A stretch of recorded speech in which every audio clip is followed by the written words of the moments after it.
morning, good afternoon, good evening, wherever you're watching around the world. Welcome to Spotlight Television. It's been my pleasure to be the host of this show for the past 12 years. As we begin season 13, I want to thank you for your support as we continue to bring you business leaders and entrepreneurs who are best of breed in their field. Today, we welcome financial educator, best-selling author, and certified tax specialist, Navy Dowdy, who's been helping Americans end their retirements for over 40 years. Navy, welcome to Spotlight Television. Glad to be here. Well, we want to thank you for being here, and I want you to give the audience a little background about yourself. Tell me how you got into this, how you became a certified tax accountant, how you've been helping people plan for retirement for all these years. How did you get started? Well, I started in business right from the beginning. I picked cherries and raspberries in my backyard, delivered them to the local ladies, mowed lawn, had a paper route, worked at the local gas station. Then my grandfather died, and I watched my grandmother slide into virtual poverty. Typical widow in America lives as a widow for 23 years. My grandmother lived for 35 years as a widow.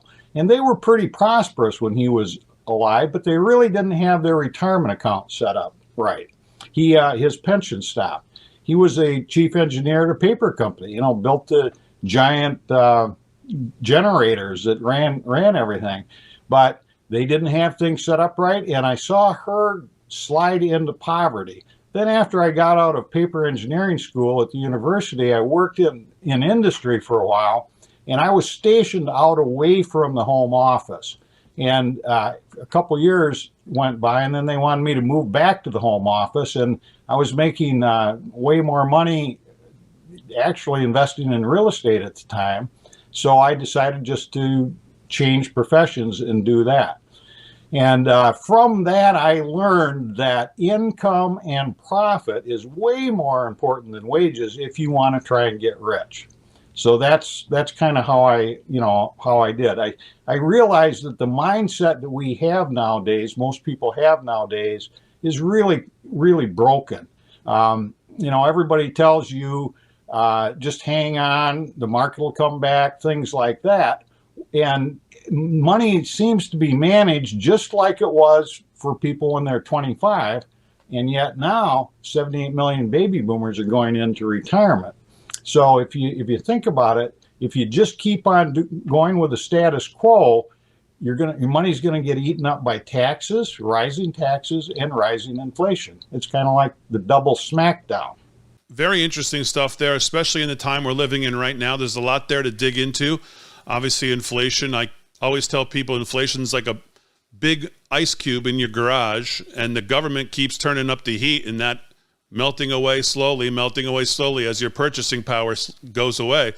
And so we can get into all of that, but let's start with, again, like what you do. When you think about tax and you think about retirement, and you think about planning, there's a lot of things in there to focus on. Do you have a specialty? Do you focus on one specific part of retirement planning? What do you consider your specialty?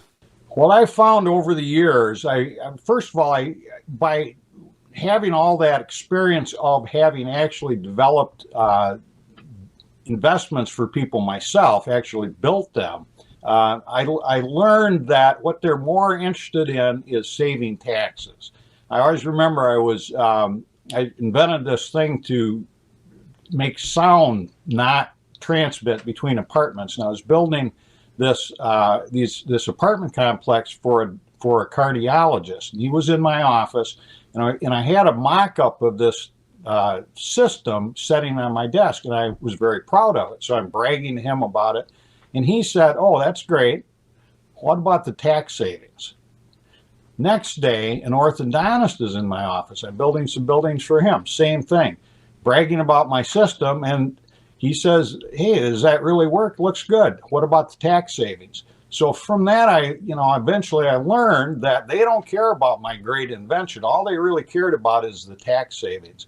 So what I really do the most is I help successful people, usually business owners and entrepreneurs, reduce or eliminate unnecessary income taxes, capital gains taxes, and estate taxes. That's the focus of it. Like I said, the status quo is broken. And from that, I developed my on-tax family wealth smiling retiree process. 9 steps that get them from where they are right now to where they want to be. So with 40, 50 years under your belt in this business, and you kind of just talked about your specialty there, are you seeing a specific kind of client? Are you seeing, like you said, entrepreneurs, business owners of a certain income, or a business that makes a certain, is it 500,000 a year, $1 million a year? What kind of client are you seeing most? Well, I've been fortunate to manage money for some pretty wealthy people. And what I've been able to do is take the experience and the techniques that we've used for them and what I've actually learned from some of them, bring those to normal people that don't have 20 or 30 million dollars. So, but since I mainly focused on taxes, I can help the people that have tax issues the most. Now, naturally, everybody wants income up to a certain level. So those people are damaged by taxes too. It's just that my specialty is more for the people that are paying higher taxes. And it's certainly an interesting time in this country as we see the IRS getting new funded, looking to expand agents by 80,000 plus agents out there. What are your thoughts on the tax code right now? You see this expansion supposedly of the IRS. We'll see if it goes through. What are your thoughts on that when it comes to the American taxpayer? What should they be most worried about? Well, I developed a crystal ball to talk about taxes, so taxes and rising interest rates. So I think what for people, if we can look at what could they do next year, what could they do in the near future? Here's a couple of ideas for people that aren't in a really high tax bracket. One of the things is that the $600 above the line or the front page deduction is now gone. A lot of people will come in next year and bring their taxes in, have us wanting us to do their taxes, thinking that they still will get that $600 deduction, and they will not get that because that is the last of the COVID tax relief that's gone now. So they're not going to get that. They're only going to get their charitable deductions if they itemize. And most people in America can't itemize. You have almost $27,000 to $30,000, depending on your age, standard deduction, and your itemized deductions have to be more than that for you to itemize. So most of those charitable deductions are going to go wasted. Now, naturally, we would still encourage people to give to charity. They're just not going to get the deduction for it. So what can they do? Well, if they're over 70 and a half, they can send money directly from their retirement accounts to charities, and we would encourage them to do that. They can send it to donor advised funds.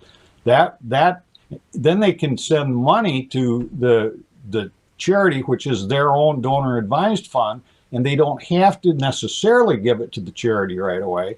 The donor advised fund is the charity. They can build up money and give it when they want to. They can set up their own charities. We do that for people all the time. If you watch public TV, you'll see a show. It'll say this show was partially funded by John and Millie Jones Charitable Trust. Well, everybody can do that. You can set up their own. Then another thing that I get all the time, every week somebody will ask me, what happens? I know that I can stretch my retirement account payments, my required minimum distributions out over our lifetimes. But what about the kids? Do they really have to take that money out and pay the tax over 10 years? Well, they do. And so how do you fix that? Well, you have to figure out how much do the kids want to take out in a lump sum, and they're going to be getting this money typically right at the kids' peak spending years. So there are ways we can work some charity into that, and then the kids can stretch the taxes out over their lifetimes just like the parents. Another thing, with 78 million baby boomers going into retirement, a lot of them have parents who are spending a lot of their money for long-term care. Most of the money spent for long-term care, nursing homes, things like that, is self-pay. Only a few percent is paid by uh, insurance, almost none paid by Medicare. Medicaid will pay if you're broke after you're out of money, but billions of dollars are paid by the parents themselves and the family. Well, the question is, who gets those tax deductions? And certainly the parents, if they pay for, let's say, a nursing home, they're entitled to the tax deduction. But most of them don't have enough taxable income to use those deductions. So where do they go? Well, they're just wasted. Billions and billions is wasted. Well, if you do it right, you jump through the right hoops, the kids can get those deductions. Imagine what it would be like if you had two parents in a nursing home, tragic as that might be, spending $100,000 each, and then the kids could have the $200,000 deduction. You know, how would that make their lives better? So that's another thing. Any good tax planner can show them how to jump through all those hoops to get those deductions. Yeah, that's great stuff. And I know you have a YouTube channel, and I watch some of the videos on there, and you give some great tips on there as well. And I don't know if you have any other tips for 2023. Those are some great ones you already laid out. But speaking of family trusts, I think one of the things that maybe parents don't know, enough parents don't know and think about, especially when they think about passing on to their kids, is the idea of putting real estate in a trust and the difference in the tax implications if you put the house that the parents want to eventually maybe give to the kids or the kids are going to buy or take over, if you put it in a trust as opposed to just trying to sell it to them or give it to them, what the tax implications are at that point. There's a lot of difference if you put that real estate into that trust, isn't there? There's a horrendous difference. If you just give it to them or sell it to them, the kids get the parents' tax basis. So you're right. They should always inherit it. Now it depends on the family circumstance, but just strictly from a tax standpoint, under the current law, they should definitely inherit it. Let me go back to just a couple of other quick things for the people that are a little more affluent. And actually, this first one, anybody can use this. You can use the Augusta rule. The Augusta rule says that you can rent your house to anybody for 14 days a year and not pay the tax. It's non-taxable to you. Supposedly about the U.S. Open in Augusta, Georgia, and who knows how that rule came about. But people say, is that really a rule? I can rent my house out and not pay the tax? Yes, absolutely. And then here's one for the more affluent. If you ever are thinking of selling your business at some point in the future, you may want to consider contacting us and we can show you how to convert it to a tax-exempt organization. That's kind of the ultimate tax bailout. Yeah, and I also want you to continually throughout this interview give out when you could give it now maybe for the first time, give out your number, as you said, if people want to contact you. How do they do that? Sure, they can get a copy of our tax checklist. My 199, I just gave a couple of them. There's 199 tax secrets on my checklist, as many as I could fit on two sides. They can get my Ultimate Family Wealth Smiling Retiree process, my 9-step process. And we've even got a little mini course that I've put together that if they want to contact my office, we'll send them a link to that. And even maybe a link to our new movie, The Baby Boomer Dilemma. They can call my office, 630-893-4142, or email me, Navy, N-A-V-I, at DuPageTaxGroup.com. You can probably put a picture of that up on the screen. They can go to my YouTube channel or my LinkedIn channel. There's a couple hundred tax tips on my YouTube channel. Yeah, and like I said, I went to your YouTube channel, and it is really fantastic. You got some nice, concise tips for people to watch.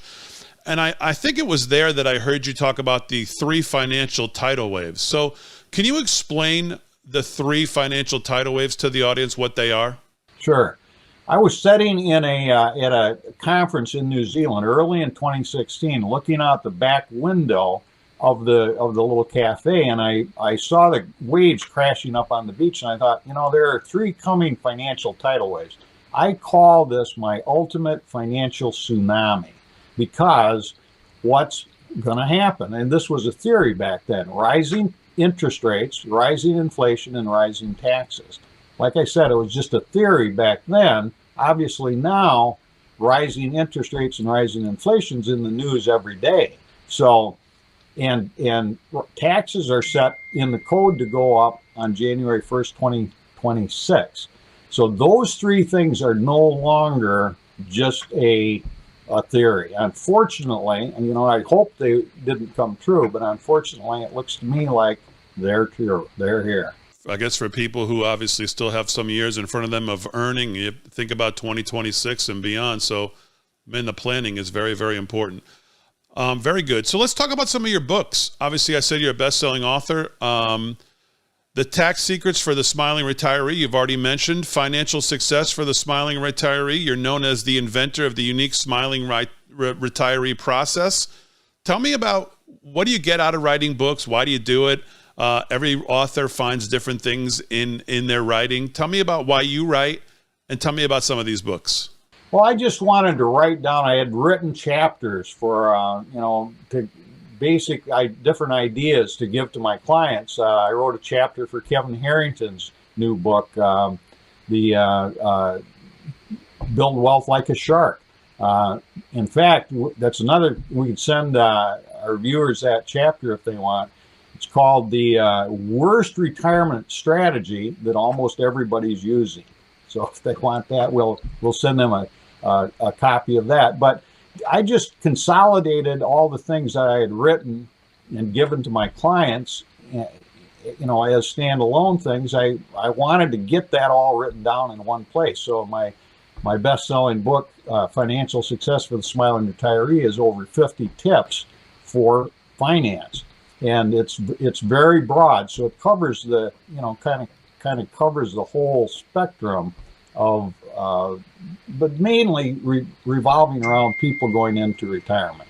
So let's talk about people when they come into your office or you meet with them, whether it's virtually or in person, and you kind of see what they're doing, and they're doing okay, they're earning, they're doing well, but they don't know all the tricks. They don't have all the decision-making skills that they need to really be maximizing their earning, their savings, their tax deductions, things like that. What's the first thing you point to? Do you say, hey, you're doing great, but you need to look at A, B, and C? Or do you focus on one specific thing and say, hey, here's what you need to change to take this to another level? Well, the first thing that everybody has to do is, and it's all in my process. So my process is 9 steps. The first step in that process, actually there's 3 phases. There's the foundation, the obstacles, and then the strategy. The first step is always the vision. Anything you do, you have to have the vision. Alice in Alice in Wonderland comes to the fork in the road and says, well, which road should I take? And the Cheshire Cat appears up in the tree and says, well, where do you want to go? And Alice says, I don't know. And the Cheshire Cat, what's he say? He says, well, then any road will take you there. So, the incomparable Yogi Berra, what did he say? You better be careful where you want to go, because you might not, what did he say? You better be careful of, let me read it so I've got it exact. You've got to be very careful if you don't know where you're going, because you might not get there. You always have to quote Yogi exact. So one of the many great yogiisms. But it's got to be the vision. You need to know where you're going. I mean, it's always been said, people spend more time planning 1 year's vacation than their entire retirement. I mean, if you don't plan ahead, if you don't plan what's going to happen, you're going to end up getting your money eaten up by taxes and inflation. It's kind of the double smackdown. And you talked a little bit about inflation. Alan Greenspan, remember Alan Greenspan? Sure. Fed chairman for seemed like forever. He used to not call it inflation. He used to call it confiscation, because that's really what inflation is. It confiscates money from the savers and gives it to the borrowers. Yeah, it's an amazing time we live in now. You think about Alan Greenspan, as you mentioned, and we never got used to these CPI, PPI, Fed meetings. Like now everybody's hanging on every one of these. We all know what they are. We all know when they're happening. And when Alan Greenspan was there, the old joke was they used to try to take a photo of him walking with his briefcase and see if the briefcase looked big or if the briefcase looked small to get an idea if he was going to raise rates or keep rates where they were. Most Americans really weren't in touch with the Federal Reserve and everything that it was. They all thought it was just another government agency.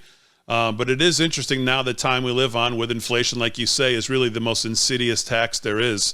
And the Fed raising rates and the federal and mortgage rates and all of that and how it affects Americans each and every day. Inflation is really bad. The other thing that everybody needs to look at is the rising interest rates. I mean, you might think that would be better for people in retirement, but you've got a picture of my my crystal ball, and you probably want to put that up on the screen if you can at some point. If you take a look at that, I developed that. I gave a talk to some business people up in Boston a few years ago, and I wanted to have a visual for them. So if you look at the first part of it, the left-hand side of that crystal ball, you'll see rising interest rates between 1965 and 1982. They went from normal rates, just, whatever people would pay for money, to the highest interest rate in 100 years in 1982, 18%. You'd have to go back to the 1800s to find a time when interest rates were that high. Well, what happened to the markets? Well, stocks and bonds absolutely crashed. I was one of the first certified financial planners around back in the early 80s. And the marketing people, when you get those designations, marketing people come around, they wanted to sell me their advertising. I always remember this one fellow was in my office wanting me to buy advertising from him.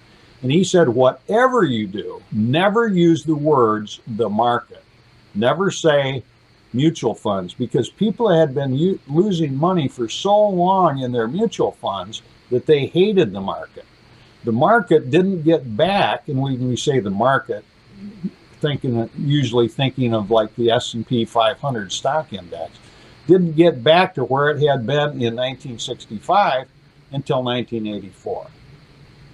So big spring up in interest rates, big decline in the market. Then you had this long 40-year slide on the right-hand side of my crystal ball in interest rates. Actually got down to the lowest rate in human history, if you think about that. It's been a tool that all the world banks could use anytime they wanted to fix economic problems. Just lower the interest rates. Print more money, lower the interest rates. And what happened? Stocks and bonds, paper assets skyrocketed. And some people would say a big bubble, maybe the biggest bubble.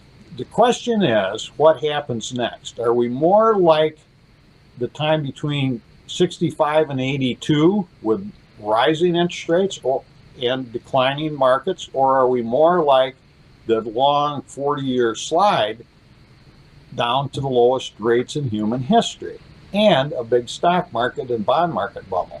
And I think most people would say we're not going to go down another 16% for sure, right? So what happens next? And that leads to my three financial tidal waves, the ultimate financial tsunami: rising interest rates, rising inflation, and rising taxes. So I think we have a lot of rough sailing ahead. Yeah, I think you're probably right. You think of those early 80s and the Paul Volcker days. Can't do that now. Paul Volcker was dealing with maybe $1 trillion of fiscal operating debt, now over 30 trillion. You look at what the Fed has to do here. A lot different fighting inflation these days and what they can do. What's the terminal rate for the federal funds rate than obviously what Paul Volcker did when he just nuked the market and raised rates as high as he had to raise them. Can't really do that today. So very interesting stuff. And like you said, I would agree that there's some rough seas probably ahead. Let's talk about some specific cases. Because, some of us, a lot of people out there, they see these commercials out there and, you owe $100,000, I'll get you to pay $10. And, I don't know, you see a lot of these commercials for a lot of these tax outfits that tell you they're going to get you out of your problems for pennies on the dollar. I don't know how much of that is true, but let's talk about your specific situations. Can you highlight an interesting case or project that you've worked on with maybe a client that you helped achieve what was a really good outcome for them? Sure. Just last year, we saved a business owner $180,000 in taxes. That was Wow. pretty good. Wow. And all we did was I brought in a bunch of engineers, had them reevaluate his office building, redo the depreciation, and ended up saving him $180,000.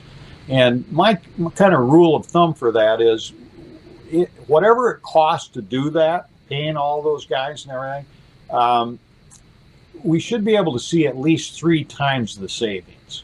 And in that case, it was over 7 times the savings. So that would be one. Wow, that's fantastic.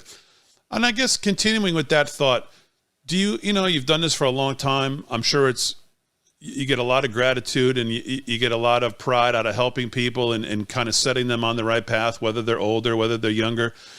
Do you have one specific thing that you point to and say, man, this is what I'll remember when I finally retire from doing this? Do you have a greatest achievement? Do you have something that makes you most proud? Or is it just the overall being able to help people, see them retain their wealth, see them pass it along to the next generation? What is it that you'd point to when you go lay on a beach someday? Well, a couple quick things.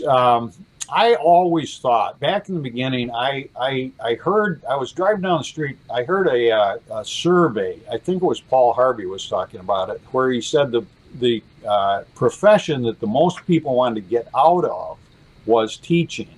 And I thought, wow, that's a tragedy because, arguably the most important profession in the country, they're training the next generation. In fact, my mother was a teacher. And I just always had the idea, what would happen if everybody was financially independent? Everybody was going to work, just doing the things they loved. Wouldn't that be a great country? And, kind of naive in retrospect, but that's what I thought. Coupling that with watching my grandmother slide into poverty. But I think on the list of things that I would have to say I was proud of is really not even a financial thing. I'd have to say that taking a little school to the U.S. First robot contest, many of the kids that hadn't even ever been on an airplane would have to be on the list. We invented a robot. We competed against all giant companies, Motorola, Bose, Rensselaer Polytechnic Institute, Naval Undersea Warfare Center even. And we won the Motorola Quality Award for the best overall robot in that contest. The head of the National Science Foundation, when he was presenting the Chairman's Award, which was presented at the White House, we didn't win the Chairman's Award. They gave it to Disney. The head of it, he said, we had to give it to Disney. So I guess that made sense because the next year the contest was at Epcot. But when he talked about us as one of the finalists, he said he called us the little company that could, from the little town that could, and the little school that could. So that, I think, would have to be on the list. Well, Navy, this has been an absolutely great conversation. What great information for the audience at large out there. I want you to tell everybody how they can get a hold of you, where they can go to get more information. If you're out there and you're saying, man, this is the kind of information that I need, this is the kind of help I'm looking for, this is the situation that I'm currently in, let everybody know how they can get a hold of you.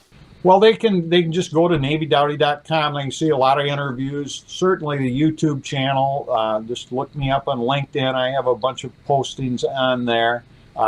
If they want to get in touch with me, and if they want to get any of all those tax checklist, my process, our movie, they can call my office, 630-893-4142, or 715-845-4367. They can always email me at navy@DuPageTaxGroup.com. That's my tax planning firm.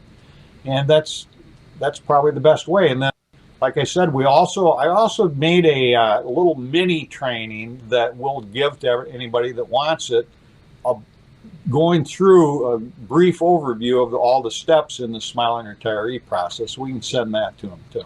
Well, Navy Daddy, I want to thank you for joining us today on Spotlight Television. We'll link to all of Navy's information down below in the description. And folks, it's been a great 2022. We look forward to a great 2023, continuing to bring you the most innovative companies in the world and leaders that are getting the job done. And we continue to show you how they do it behind the scenes with all the questions and answers you've always wanted to know. I want to thank Navy Dowdy for joining us again, and I want to thank you for watching. I'll see you next time on Spotlight Television.